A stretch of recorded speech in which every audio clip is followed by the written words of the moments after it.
హైదరాబాద్ లో ఘోర రోడ్డు ప్రమాదం చోటు చేసుకుంది. సామీర్పేటలో ఓ కారు బీభత్సం సృష్టించింది. జీనోమ్ వ్యాలీ పోలీస్ స్టేషన్ పరిధిలో అతి వేగంతో వచ్చిన ఇన్నోవా కారు అదుపు తప్పింది.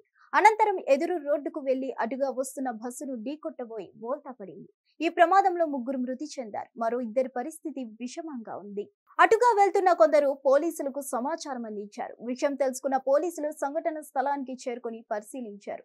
గాయపడిన వారిని స్థానిక ఆసుపత్రికి తరలించారు. ప్రస్తుతం 2 పరిస్థితి విషమంగా ఉన్నట్లు తెలుస్తుంది. అలాగే మృతదేహాలను పోస్టుమార్టం నిమిత్తం ప్రభుత్వ ఆసుపత్రికి తరలించారు. అతివేగమే ప్రమాద కారణమని పోలీసులు అనుమానిస్తున్నారు. స్థానికులు సైతం కారు వేగంగా వెళ్లిందని చెప్తున్నారు. ఈ ప్రమాదంలో మృతుల వివరాలు తెలియాల్సి ఉంది. ఈ ఘటనపై పోలీసులు కేసు నమోదు చేసుకుని దర్యాప్తు చేపట్టారు.